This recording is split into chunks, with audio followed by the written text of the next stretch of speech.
Hello viewers, welcome to AKS ice academy. ఈరోజు మనం polity point of వ్యూలో important articles ఏంటి అనేది డిస్కస్ చేద్దాం. సో ఆల్మోస్ట్ ఒక 25 ఆర్టికల్స్ని ఈరోజు డిస్కస్ చేస్తున్నాం మనం. సో ఫస్ట్ ఆర్టికల్ మనం డిస్కస్ చేసేది ఏంటి అంటే ఆర్టికల్ 12.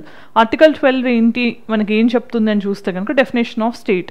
అసలు స్టేట్ అంటే ఏంటి? సో ఫస్ట్ మనకి ఆర్టికల్ 12లో ఇక్కడ ఎందుకు ఇచ్చారు స్టేట్ డెఫినేషన్ అని చూస్తే మనకి పార్ట్ 3 ఆఫ్ ఇండియన్ కాన్స్టిట్యూషన్లో 12 to 35 ఫండమెంటల్ రైట్స్ గురించి చెప్తున్నాయి, రైట్? సో ఇక్కడ ఆర్టికల్ 12 పాయింట్ ఆఫ్ వ్యూలో చూస్తే మనం డెఫినేషన్ ఆఫ్ స్టేట్ ఎందుకు ఇచ్చారు అంటే అసలు ఫండమెంటల్ రైట్స్ మీకు ఇస్తున్నారు అంటే ఎవరికి అగెయిన్స్ట్గా ఇస్తున్నారు అంటే మనకున్న ఫండమెంటల్ రైట్స్ ఎవరు ఎండేంజర్ చేసే ఛాన్స్ ఉంటుంది అంటే స్టేట్. అసలు ఫస్ట్ స్టేట్ అంటే ఏంటి అని తెలుసుకుంటేనే కదా మనం ఎవరి నుంచి ప్రొటెక్షన్ తీసుకుంటున్నాం అనేది ఆలోచించవచ్చు.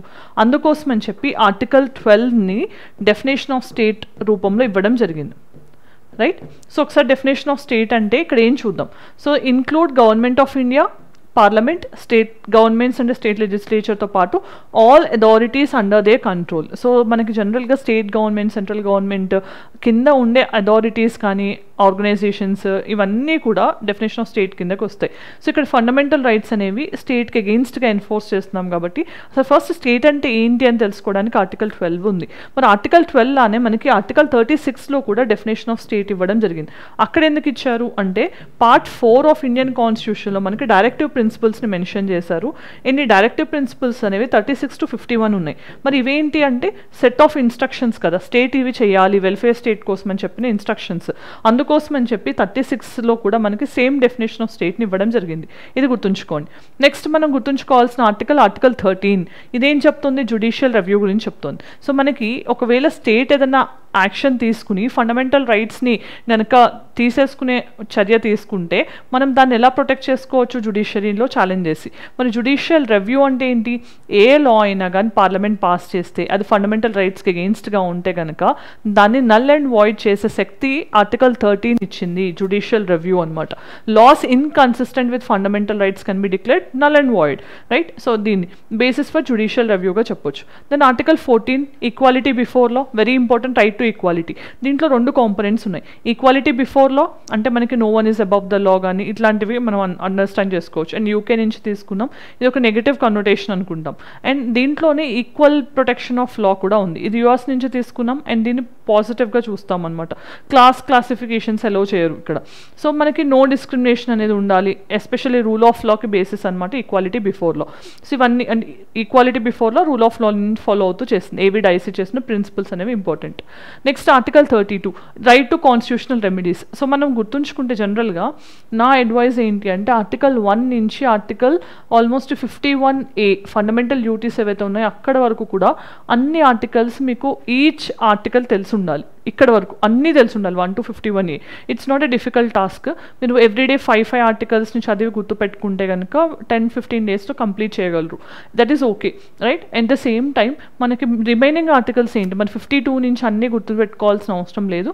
ఓన్లీ ఇంపార్టెంట్ ఆర్టికల్స్ ఏవైతే మీరు టైమ్ అండ్ దెన్ ఎన్కౌంటర్ అవుతూ ఉంటారో వాటిని మాత్రమే గుర్తుంచుకునే ప్రయత్నం చేయండి, రైట్? ఆర్టికల్ 32 ఏం చెప్తుంది? ఇది heart and soul of Indian constitution అని అంబేద్కర్ గారు చెప్పారు. ఎందుకని? మన ఫండమెంటల్ రైట్స్ పోతే కనుక అంటే స్టేట్ ఏదైనా యాక్షన్ తీసుకుని తీసేస్తే మనం దాన్ని ఎలా ఛాలెంజ్ చేయొచ్చు అంటే అగైన్ అదొక ఫండమెంటల్ రైట్గా కల్పించారు ప్రొటెక్షన్ అనేది. అది మనకి right to constitutional remedies. So దీంట్లో మనకి 5 types ఆఫ్ రిట్స్ని ఇవ్వడం జరిగింది. దానికి సంబంధించి ఆ ఎక్స్ప్లెనేషన్ కాన్సెప్ట్ ఆఫ్ ద డేలో మనం రిట్స్ అనే టాపిక్లో డిస్కస్ చేసాం. 5ని కూడా ఎలాబరేటెడ్గా డిస్కస్ చేయడం జరిగింది. ఆ వీడియో వాచ్ చేయండి. సో ఇక్కడ ఏంటి అంటే ఫండమెంటల్ రైట్స్ వైలేట్ అయితే మనం సుప్రీంకోర్టుని కానీ హైకోర్టుని కానీ డైరెక్ట్గా అప్రోచ్ అవ్వచ్చు. రెండింటిని అప్రోచ్ అవ్వచ్చు. 32 కింద సుప్రీంకోర్టుకి, 226 కింద హైకోర్టుకి. సో ఇవి హార్ట్ అండ్ సోల్ అనడం జరిగింది, రైట్? 5 రిట్స్.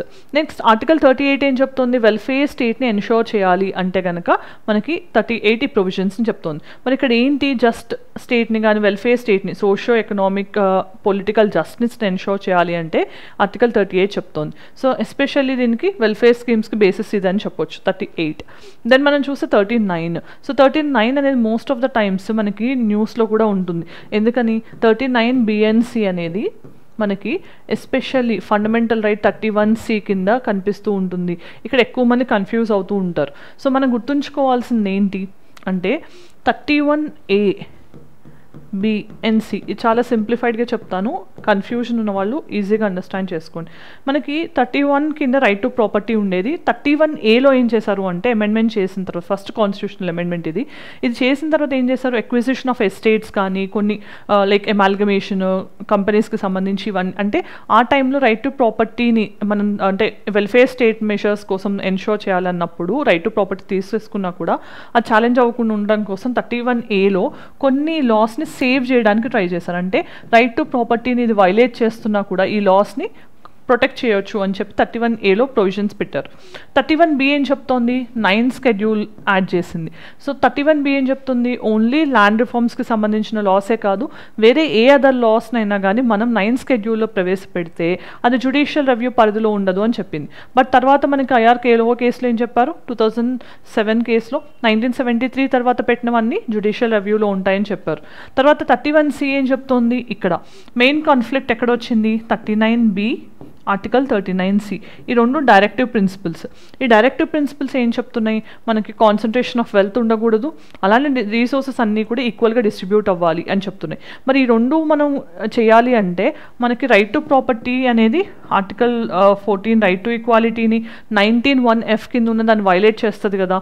అందుకోసమని ఈ కాన్ఫ్లిక్ట్ వచ్చినప్పుడు ఏది అప్హెల్డ్ చేయాలి అన్నది 31C ఏం చెప్పారంటే దీన్ని అప్హెల్డ్ చేయండి, ఎందుకంటే ఎక్కువ larger interest important, it's not individual interest right to property అనేది అని ఒక లాన్ పాస్ చేసి దాని కింద ఏం చెప్పారు, మరి ఇలాంటి లాస్ విషయంలో జ్యుడిషియల్ రివ్యూ ఉండదని చెప్పారు. బట్ ఇక్కడ సుప్రీంకోర్టు ఏం చేసింది, ఓన్లీ జ్యుడిషియల్ రివ్యూ అనే ప్రొవిజన్ ఏదైతే ఉండదు అని చెప్పారో దాన్నే స్టక్ డౌన్ చేసి ఈ ప్రొవిజన్ని అలానే ఉంచడం జరిగింది, అప్హెల్డ్ చేశారు. అంటే ఏంటి, 39B&C అనేవి ఎప్పుడు కూడా 14 and 19 కంటే ఎక్కువ ప్రెసిడెంట్లో ఉంటాయి. అంటే ఇన్ జనరల్ మన ఫండమెంటల్ రైట్స్ అన్ని ఫస్ట్ ప్లేస్ ఉంటాయి ఎక్సెప్ట్ 14 and 19. ఈ రెండు కాకుండా ఫస్ట్ ఇంపార్టెన్స్ దీనికి ఇస్తారు. సెకండ్ ఇంపార్టెన్స్ 39B&Cకి ఇవ్వడం జరుగుతుంది. Third importance other fundamental rights like 14 and 19కి ఇస్తారు. దెన్ మనకి అదర్ DPSPస్కి ఇవ్వడం జరుగుతుంది. ఇది ఎప్పుడైనా కూడా కాన్ఫ్లిక్ట్ వచ్చినప్పుడు సుప్రీంకోర్టు యూజ్ చేసే ప్రెసిడెన్స్ అనమాట, ఇది గుర్తుంచుకోండి. రైట్. దెన్ ఆర్టికల్ 44 ఏం చెప్తుంది మనకి, యూనిఫామ్ సివిల్ కోడ్. ఆర్టికల్ 44 అంటే ఏంటి, అసలు మనకు directive principle of state policy. So అందరికీ కూడా సివిల్ రైట్స్ అనేవి యూనిఫామ్గా ఉండాలి అనే ఉద్దేశంతో ఆర్టికల్ 44 తీసుకురావడం జరిగింది. సో దీనికి సంబంధించి ఓన్లీ గోవా, ఈ రీసెంట్ టైమ్స్ ఉత్తరాఖండ్ కూడా యూనిఫామ్ సివిల్ కోడ్ ఫాలో అవుతున్నాయి. అన్ని స్టేట్స్లోనే ఇది లేదు, కన్కరెంట్ లిస్ట్లో ఉంది. సో స్టేట్స్ కానీ సెంటర్ కానీ ఎనాక్ట్ చేయొచ్చు. ఆర్టికల్ 50 ఏం చెప్తుంది, separation of judiciary from executive. So మనకి జ్యుడిషియరీ ఎగ్జిక్యూటివ్ సెపరేట్గా లేకపోతే ఏమవుతుంది, ఇండిపెండెన్స్ అనేది ఉండకుండా మనకి కొంచెం ఇంపార్షియాలిటీ కానీ ఆ న్యూట్రాలిటీ ఏదైతే ఉండాలో అది కాంప్రమైజ్ అయ్యే ఛాన్స్ ఉంటుంది. అందుకోసం ఆర్టికల్ 15 ఎన్షోర్ చేయడం జరిగింది. తర్వాత ఆర్టికల్ 72 ఏం చెప్తుంది, ప్రెసిడెంట్కి సంబంధించిన పార్డనింగ్ పవర్స్, మెర్సీ పవర్స్ అని అంటాము, లేదంటే క్లెమెన్సీ పిటిషన్స్ అంటాము, క్షమాభిక్ష పెట్టడం అనమాట. సో దీనికి సంబంధించి మనకి 161 గవర్నర్ గురించి డీల్ చేస్తుంది. మరి పార్డనింగ్ పవర్ అంటే ఏంటి, క్షమాభిక్ష పెట్టడం. ఇది చాలా విధాలుగా ఉంటుంది. ఫర్ ఎగ్జాంపుల్ మనకి రెమిషన్ అని ఉంటుంది. రెమిషన్ అంటే ఏంటి, మనకి సేమ్ సెంటెన్సే ఉంచుతారు కానీ ఆ డ్యూరేషన్ తగ్గిస్తారు, సెంటెన్స్ అనేది సేమ్ ఉంటుంది. మరి కమ్యూటేషన్ అంటే ఏంటి, మనం దీన్ని కమ్యూట్ చేయడం అంటే దీనికి రివర్స్ అనమాట. అంటే లాంగ్ పనిష్మెంట్ ఉందనుకోండి, దీని యొక్క నేచర్ని కూడా చేంజ్ చేస్తారు, సింపుల్గా మారుస్తారు అనమాట. Like okay. దెన్ మనం చూస్తే రెస్పైట్. రెస్పైట్ అంటే ఏంటి, స్పెషల్ గ్రౌండ్స్లో లైక్ ఓల్డ్ ఏజ్, డిసెబిలిటీ కానీ, స్పెషల్ లైక్ ప్రెగ్నెన్సీ కానీ ఇలాంటి వాటిల్లో కేసెస్లో మనకి రెమిట్ చేసే ఛాన్స్ ఉంటుంది. మరి పార్డనింగ్ అంటే ఏంటి, డెత్ సెంటెన్స్ని కూడా మనం జీరో చేయడము, కంప్లీట్లీ వాక్ ఫ్రీ అయ్యేటట్టు చేయడము, దాన్ని పార్డనింగ్ అంటాం. సో డెత్ సెంటెన్స్ని కమ్యూట్ చేయడం అనేది గవర్నర్కి ఉంటుంది కానీ పార్డనింగ్ చేసే శక్తి ఓన్లీ ప్రెసిడెంట్ ఆఫ్ ఇండియాకు ఉంటుంది. అండ్ ఇది ఆయన ఎగ్జిక్యూటివ్ పవర్ అని గుర్తుంచుకోవాలి. Aid of council of ministers మీదనే ఆ డెసిషన్ తీసుకుంటారు. నెక్స్ట్ మనం చూస్తే కనుక ఆర్టికల్ 110 అంటే మనీ బిల్కి సంబంధించిన ప్రొవిజన్స్. మరి మనీ బిల్ అనేది ఎవరు సర్టిఫై చేస్తారు, స్పీకర్ సర్టిఫై చేస్తారు. ఇన్ జనరల్ అసలు ఆర్టికల్ 110 ఏం చెప్తుంది, టాక్సేషన్కి సంబంధించినవైనా, బారోయింగ్స్ గవర్నమెంట్ ఆఫ్ ఇండియా చేసేవి, కన్సాలిడేటెడ్ ఫండ్ ఆఫ్ ఇండియా మీద చేసే ఎక్స్పెండిచర్ ఏదైనా లైక్ ఇవన్నీ కూడా మనీ బిల్ ప్రొవిజన్స్లోకి వస్తాయి. యూనియన్ బడ్జెట్ అనేది best example of money bill అని చెప్పొచ్చు. నెక్స్ట్ 123 ఏం చెప్తుంది, ordinance making power of the president of India. 213 అయితే గవర్నర్కి సంబంధించి. మరి దీంట్లో ఏముంటుంది, ఆర్డినెన్స్ అంటే ఒక స్పెషల్ లా అని చెప్పొచ్చు మనం. ఎప్పుడైతే ఒక హౌస్ ఆఫ్ పార్లమెంట్ కానీ బోత్ హౌసెస్ కానీ సెషన్లో ఉండవు, కానీ అప్పుడు మన లాకి అర్జెన్సీ వచ్చినప్పుడు ఒక స్పెషల్గా పాస్ చేసే లా ఏదైతే ఉంటుందో దాన్ని ఆర్డినెన్స్ అంటాం. ఇది 6 months 6 weeks లోపల మళ్ళీ పార్లమెంట్లో పాస్ అయితేనే నిలుస్తుంది, లేదంటే కనుక అది మనకి ఇన్వాలిడేట్ అయిపోతుంది అనమాట. సో ఆర్డినెన్స్ మేకింగ్ పవర్స్ అనేవి స్పెషల్గా కొన్ని సందర్భాల్లో ప్రెసిడెంట్ చేయడానికి ఉంటాయి. దెన్ మనం చూస్తే article 148 control and auditor general. So మనకి కాగ్ అనేది వెరీ ఇంపార్టెంట్ పోస్ట్. ఎందుకని గవర్నమెంట్ ఎక్స్పెండిచర్ చేసిన తర్వాత వాళ్ళకి ఇష్టం వచ్చినట్టు చేయడానికి ఉండదు. సో ఎంత ఎక్స్పెండిచర్ చేశారు అనేది ఎవరు ఆడిట్ చేస్తారు? గవర్నమెంట్కి సంబంధించి సెంట్రల్ గవర్నమెంట్ అయినా స్టేట్ గవర్నమెంట్ అయినా కూడా కంట్రోల్ అండ్ ఆడిటర్ జనరలే చేస్తారు, స్టేట్ కాగు ఉండదు. ఇది గుర్తుంచుకోండి. So head of Indian and account audits department కూడా సో గవర్నమెంట్ అకౌంట్స్ అండ్ ఎక్స్పెండిచర్ని చెక్ చేయడం in a main job. And PSC reports committee అన్నీ కూడా వీళ్ళ రికమెండేషన్స్ మీద అంటే వీళ్ళు ఇచ్చిన రిపోర్ట్ మీద ఫైండింగ్స్ చేస్తూ ఉంటాయి. సో ఆర్టికల్ 155 అనేది అపాయింట్మెంట్ ఆఫ్ గవర్నర్. మరి ఇదేం చెప్తుంది? ప్రతి స్టేట్కి ఒక గవర్నర్ ఉండాలి అని చెప్తుంది. బట్ మనకి 7th కాన్స్టిట్యూషనల్ అమెండ్మెంట్ పాస్ చేసిన తర్వాత మనం 2 స్టేట్స్కి కూడా కొన్నిసార్లు ఒక గవర్నర్ ఉండొచ్చు అనే ప్రొవిజన్ని ఎన్షోర్ చేస్తాం. సో ఇక్కడ ఎవరు అపాయింట్ చేస్తారని చెప్తున్నారు? ప్రెసిడెంట్ ఆఫ్ ఇండియా అపాయింట్ చేస్తారు. సో మనకి ఒకసారి ప్రెసిడెంట్ ఆఫ్ ఇండియా అపాయింట్ చేస్తారంటే డిస్క్రిషనరీ కాదు, సెంట్రల్ గవర్నమెంట్ డెసిషన్ మీదే అపాయింట్ చేస్తారు. బట్ చీఫ్ మినిస్టర్ని కన్సల్ట్ చేయాల్సిన అవసరం ఉంటుందని సర్కారియా కమిషన్ లాంటివి చెప్పడం జరిగింది. దెన్ ఆర్టికల్ 163 ఏం చెప్తుంది? గవర్నర్ తన ఒక డెసిషన్ తీసుకునేటప్పుడు council of ministers aid and advice మీద ఉండాలి అని చెప్తుంది ఆర్టికల్ 163. సో ఇక్కడ మెయిన్గా మనకి కొన్నిసార్లు అంటే డిస్క్రిషనరీ పవర్స్ విషయంలో తప్ప మిగతా అన్ని విషయాల్లో కూడా governor state government or state council of ministers advice మీదే ఉండాలి. డిస్క్రిషనరీ పవర్స్ అంటే ఏంటి? ప్రెసిడెంట్ రూల్ రికమెండ్ చేయడం కానీ, హంగ్ అసెంబ్లీ విషయంలో ఆయన ఎవరు చీఫ్ మినిస్టర్ అవ్వాలని డిసైడ్ అవ్వడం కానీ ఇలాంటి విషయాలని చెప్పొచ్చు. దెన్ ఆర్టికల్ 243 పంచాయత్ రాజ్కి సంబంధించి 73rd కాన్స్టిట్యూషనల్ అమెండ్మెంట్ 1992లో పాస్ చేసుకున్నాం. And 3rd tier of local self గవర్నమెంట్ని మనం క్రియేట్ చేసుకోవడం జరిగింది. సో ఇది విలేజ్ లెవెల్లో, intermediate and block or mandal లెవెల్లో, అలానే మనకి డిస్ట్రిక్ట్ లెవెల్లో, లోకల్లో అంటే rural and urban local bodies point of వ్యూలో ఇంప్లిమెంట్ చేయడానికి క్రియేట్ చేసిన ఫార్మాట్. దెన్ ఆర్టికల్ 280 ఏం చెప్తుంది? Finance commission. సో మనకి ఎవ్రీ 5 yearsకి ఒకసారి లేకపోతే నీడ్ ఉన్నప్పుడు ప్రెసిడెంట్ ఆఫ్ ఇండియా ఒక ఫినాన్స్ కమిషన్ని కాన్స్టిట్యూట్ చేసి సెంటర్కి స్టేట్స్కి మధ్యలో ఎంత ట్యాక్స్ డివైడ్ అవ్వాలి, అలానే స్టేట్స్కి అన్నిటికీ కూడా ఎంతెంత డివైడ్ చేయాలి అనేది ఎవరు డిసైడ్ చేస్తారు? Finance commission. ఇది ఒక కాన్స్టిట్యూషనల్ బాడీ. సో ఇప్పటివరకు మనకి ఎన్ని ఫినాన్స్ కమిషన్స్ కాన్స్టిట్యూట్ అయ్యాయి అంటే 16 కాన్స్టిట్యూట్ అయ్యాయి. అరవింద్ పనగారియా గారు 16th ఫినాన్స్ కమిషన్ చైర్మన్గా ఉన్నారు. అండ్ 15th విషయానికి వచ్చేసరికి ఎన్కే సింగ్ గారు ఉన్నారు.